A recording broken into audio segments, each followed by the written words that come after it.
Good. Yep, All right, we're live. So, Scott, I appreciate you, being open for another Linchpin member interview. absolutely. Let people know, where are you coming from? Where do you live in the world? So right now, we're living in Eastern North Carolina, so right on Mhm. the coast near Wilmington. So it's still full on summer right now. Muggy. Yes, yes. Bug I season remember I off, and remember East Coast humidity. yeah. Uh, when you send me some information before the interview to kind of, just get my mind right or whatnot, there's a lot of interesting stuff you sent me, but I mean, one of them we just have to say right off the bat. You wrote, I met my wife Audrey while shoveling horse poop in Yosemite National Park. That's one of the most unique how I met my wife lines I've ever heard. What's the deal with that? Okay. So we were both park rangers at Yosemite, and we had both signed up for this school that took 6 weeks to teach you how to be a ranger from horseback. So, of course, it included all the care and feeding of the animals. And so every day we started by shoveling out their stalls and feeding them and then grooming them and then getting them saddled up. And so I worked at Yosemite, I worked at Grand Canyon, and a lot of hikers complained to me about the smell of mule poop. And I would share with them, that's just a romantic smell for me because that's where I met my wife. And so we just have to deal with the smell. So That's pretty cool. Did you have horse riding experience prior to that 6 week course?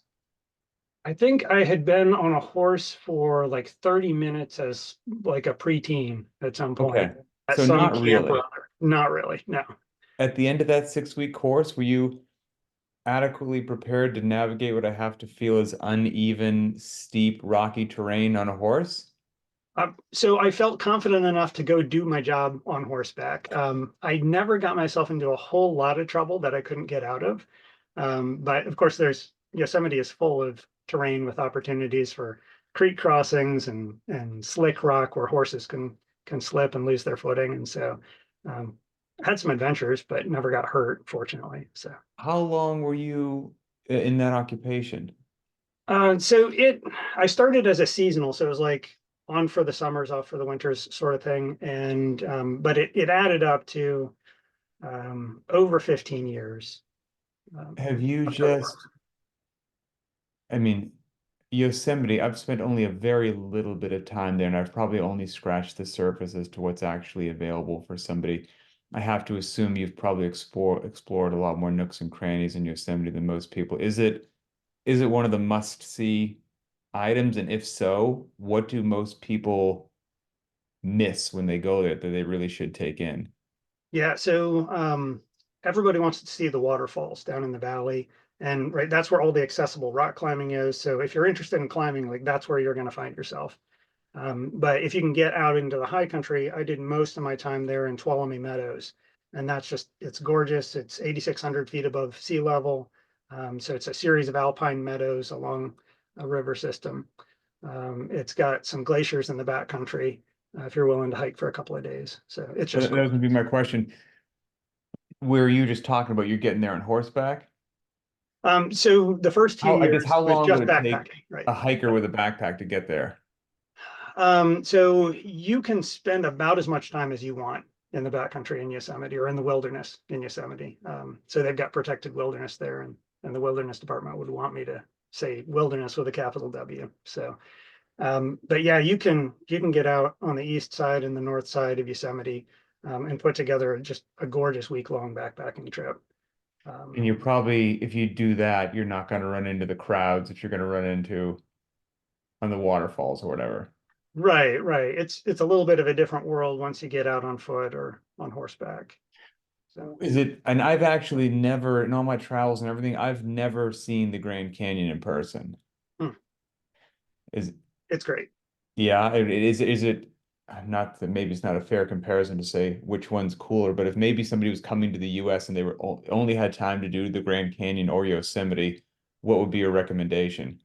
Oh boy, that would depend on time of year, I think. Okay. So, right, you're going to get peak visitation and be fighting crowds in the summer. Um, if you can get there on the shoulder seasons, then if you love waterfalls, I would go for Yosemite, right? What's the shoulder seasons? Spring and fall. Okay. So either side of the really busy summer Okay. season. And then what's the deal with the Grand Canyon? You know, what have I not experienced by never having gone there? So I love deserts, right? And so deserts are fantastic places for me because you just have to pay attention or you'll get yourself in trouble. And Fair enough. right. And so there's a huge area where you can go get yourself closer to the edge of trouble in Grand Canyon. But um, like beyond hiking, there's just some wonderful spots along the river. So if you like river adventures, there's that whole deal where you can get yourself a river permit if you apply a year or two in advance. And that's its own sort of adventure. That's a lot of fun and a Is different way to see it, see the canyon. is it fair to say that the Grand Canyon is generally speaking less crowded than Yosemite, or is that just something I'm making up in my head? I think they both have about 4 million visitors a year, a Oh, little more than wow. that. Okay. Yeah, so they're both busy, busy places. Um, Okay. Well, so 15 years in the job, not a desk job. Uh, what did you learn about the people that you interacted with? that's a great question. Did it I restore your faith in humanity or well, make you sad? I went through cycles, right? So there's a wonderful term that we call compassion fatigue, right? And I've experienced that That's at great. various times in my career, where it's just like it's my job to care about you, but I really don't. I don't You're feel making it it hard. inside. Right? Yeah, you're you're challenging my ability to have empathy for you. Um, but I think it was, the motto that several of my supervisors had was, "We're seeing people on the worst day of their lives." Right? We did a ton of search and rescue in both parks, Ah, and gotcha. and so you need to be there and be the professional and help them regardless of you know how stupid they were getting into Sure. this situation or how annoying they're being right now about whining for something that you can't give them. Right? Right. It's hot. Yes, it's hot. I can't Yes, change it's hot. that. But get in the creek, you'll feel better. Right? um so yeah, the short answer is I've gone through cycles, but The um search and rescue component, was that how many of the 15 years were you involved in search and rescue? so that's one thing about being a park ranger is there's not that many of us, and so everybody gets pulled into the big search and rescue I incidents. see. Okay. And I was primarily a law enforcement officer with the Park Service, and so because of our training at investigation, we got tasked with a lot of that initial interview, and then got pulled into the incident command system for running the searches. You know, if you had to put most of them in a bucket, and again, maybe it's not a fair thing, when somebody get themselves into some sort of a tight spot and then they had to go ahead. And by the way, I've done profoundly stupid things in the civilian wilderness that I'm very lucky. Me too. Nobody knew where I was going. I didn't have any communication. Just, I'm lucky that nothing stupid happened. I could be part of the story. Was it um everything under the sun from you were in the right spot, you get the right gear, you rolled your ankle and took a fall, of to you don't have any business being here. What in the world were you thinking? And Right, everything right. in between. Like what was, is there a classic search and rescue? Um, I, not really a classic, but there tended to be compounding errors, right? So Mm, so you show up without the gear that you need, or maybe at the wrong time of year to do the thing that you're really interested in doing. perfect. Right, like at Yosemite, the springtime, there's tons of snow everywhere, and then you get a backcountry permit and you don't have enough cold weather gear, right? Like things are not Hmm. going to go well from there. And then Didn't don't think the nights would recognize, be as cold at altitude as they are. right, right. Um, but then, you make one bad decision or fail to prepare, and then that sets you up to put yourself in a situation where your ability to make good decisions goes away. So as we get hot or tired or Mm. cold or stressed out, the front part of our brains just does not do as good a job as it used to. Hmm. And so then we had you find folks that you can tell they've realized they're in trouble, but instead of going back or just staying put, they try to self-rescue in a way that doesn't really make sense now from my comfortable, rational perspective. Right. And sort of recreate that behavior in the moment if you imagine yourself there. And So what would be your recommendations for people? getting outside is fantastic, and Yosemite and is spectacular, like incredible. And like I said, I can't speak in person for the Grand Canyon. So if somebody does want to go out there and use their fitness and throw in a pack and not just do a day hike, but spend, a couple nights out there pushing a little bit beyond where the crowds are, from having been in that biz for a while, what would be your best advice for somebody to set themselves up for success? So for Grand Canyon specifically, buy an umbrella, a cheap Walmart $5 Really? umbrella. Okay. Yeah, absolutely. Because then you have shade Yeah. and it makes a huge difference. It's like a 10 or 15-degree difference to be just under that flimsy little umbrella. Okay. I wouldn't have That's thought probably about that. the best piece of gear you can get. Other than that, I would say probably test run your nutrition.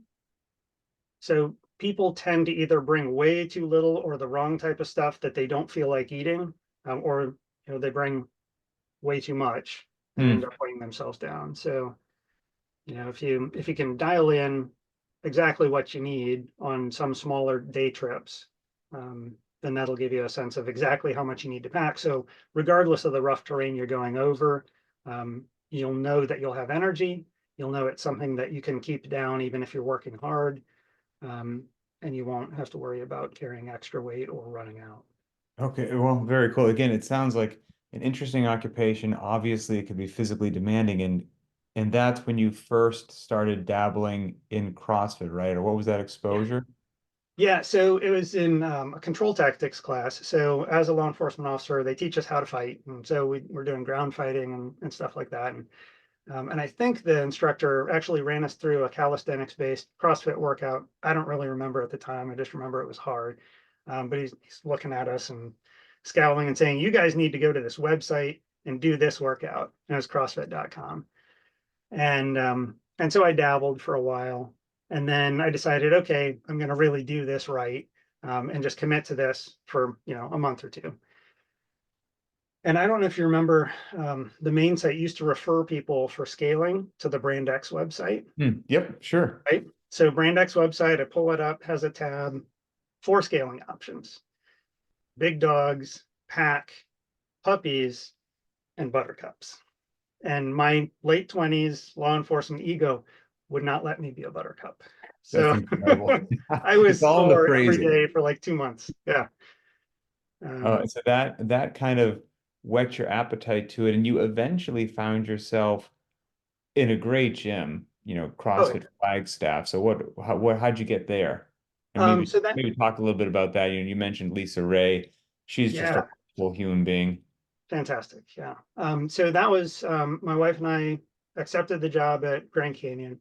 And so we moved to Flagstaff, and then I was working 8 days on and 6 days off. And so I had 6 days in Flagstaff. And actually, my wife really didn't enjoy CrossFit.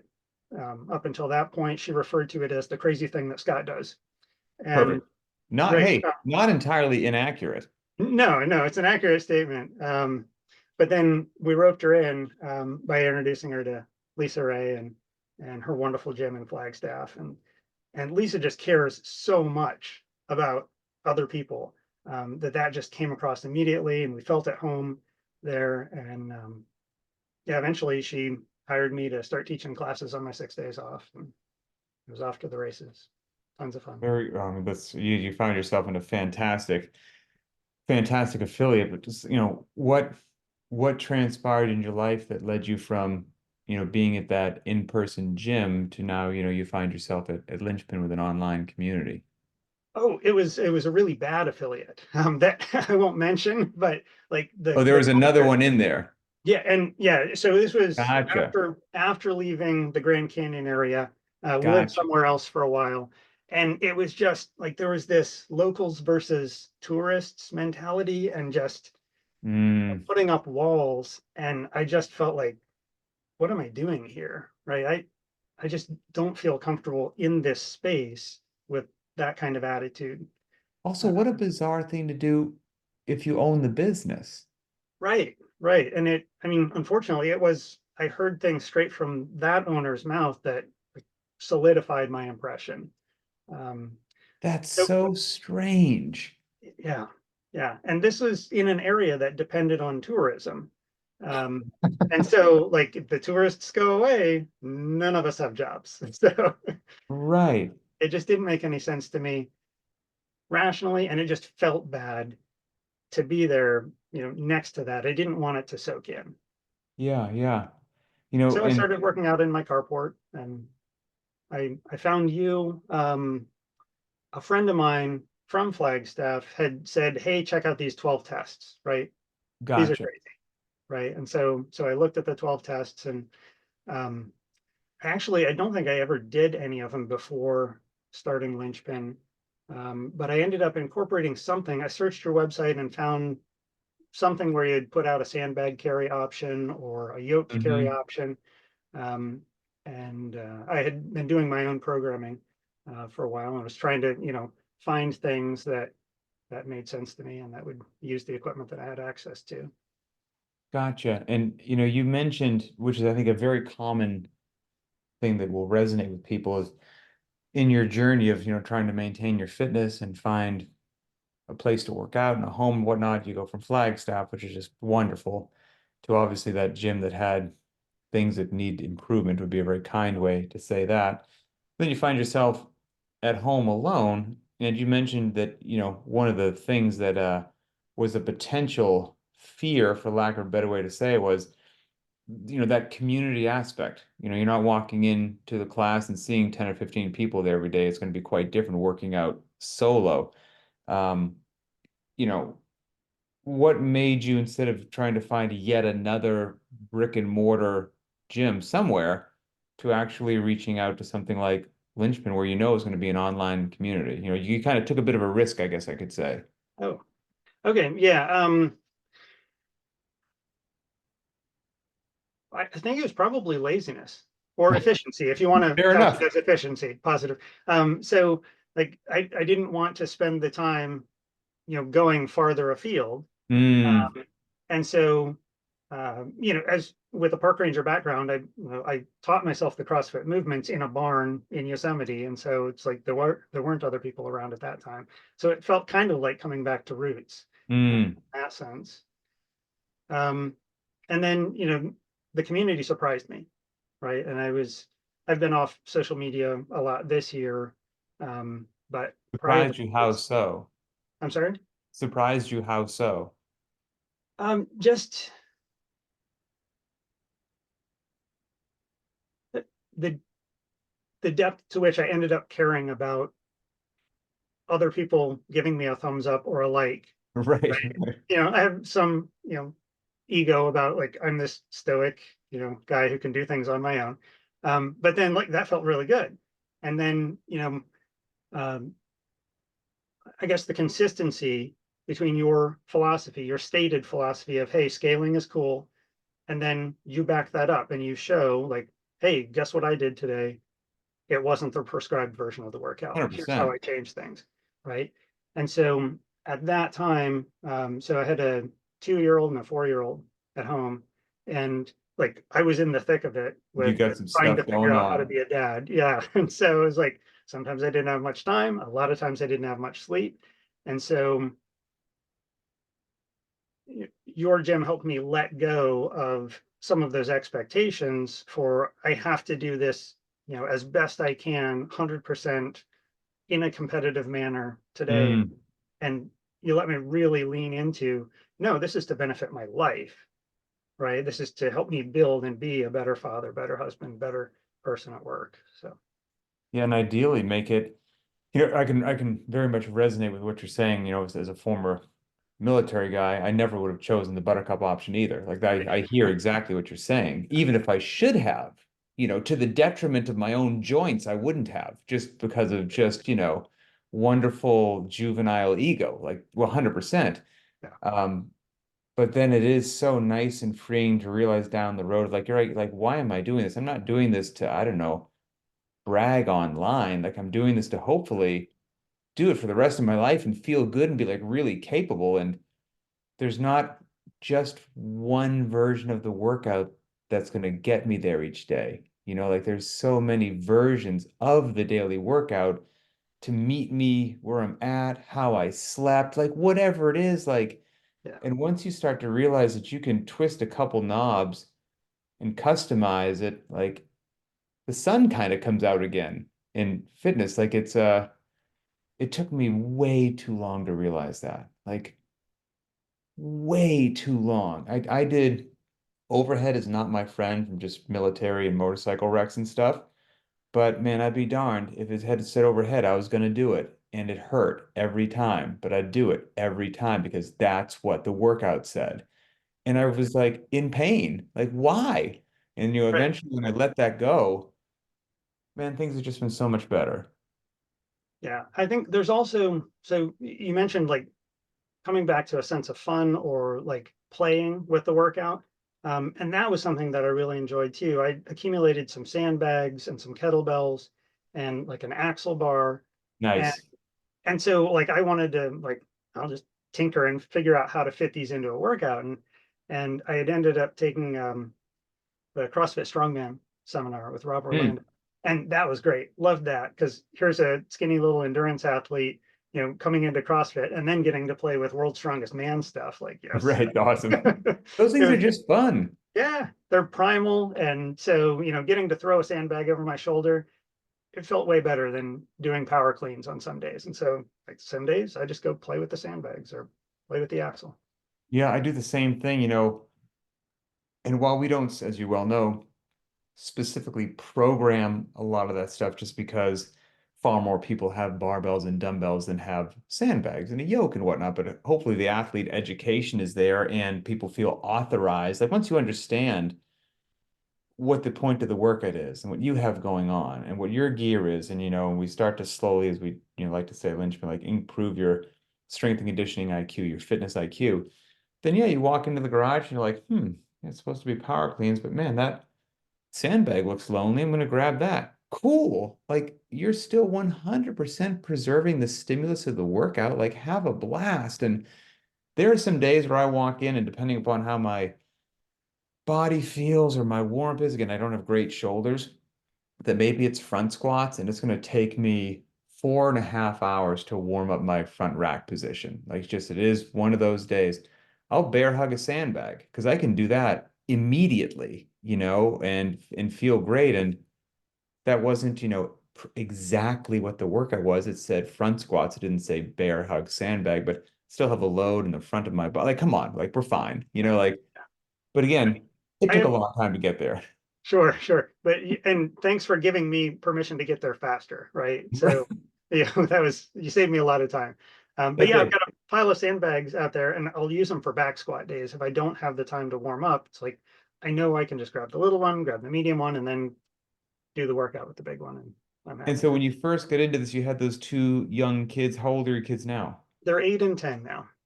Oh, some time has gone by. Yeah. Yeah. So, And do you recall off the top of your head how long you've been with Linchpin? I started in January of 2019. Ended up taking a break. We were sorting out finances and was like, okay, well, I'm just going to dial back on everything. Continue to Mm-hmm. follow along on Instagram and do the workout of the day. Um, and like you said, having accumulated some of that strength and conditioning IQ, I felt like I can scale this. I can That's make it cool. work. And then got back into it because I love seeing those daily videos and getting, all that background on what was the intention of the workout, and it just makes a lot of sense to me. So, Well, let me ask you this maybe as kind of a way to close up. You get a very interesting background, physically demanding job, outdoors and whatnot. At various stages in our life, we shared a mindset that was potentially prohibitive to making good decisions. You've been a dad to, young kids, busy life.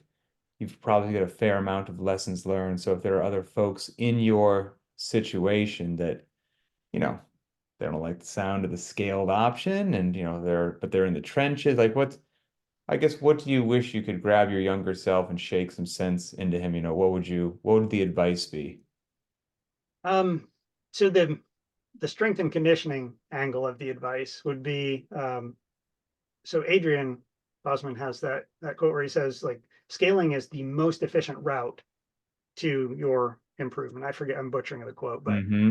like I didn't understand that. I thought it was like making an accommodation so that I can try, right? Mm, But it's not. It's bringing the workout to exactly where I need it in order for me to make the most progress right now. Um, 100%. yeah. Yep. I 100%. guess just that little reframe is what I'd offer up for people on the physical side. And with your kids older now, when is the time of day that works best for you to work out? Oh, when they're in school, like that's when I get all my things done. So it's, occasionally I can do a workout with them around. But if it's something heavy, I'm worried about dropping it near them, and you know, Under Understandable, they're 100%. still Well, unpredictable. So yes, very, yeah, very much so. Scott, I appreciate you, brother. I appreciate you being honest. Appreciate you sharing your story. And of course, I appreciate you being a part of Linchpin. yeah. Thanks for letting me chat. It was great. Yeah, man. And I will see you online.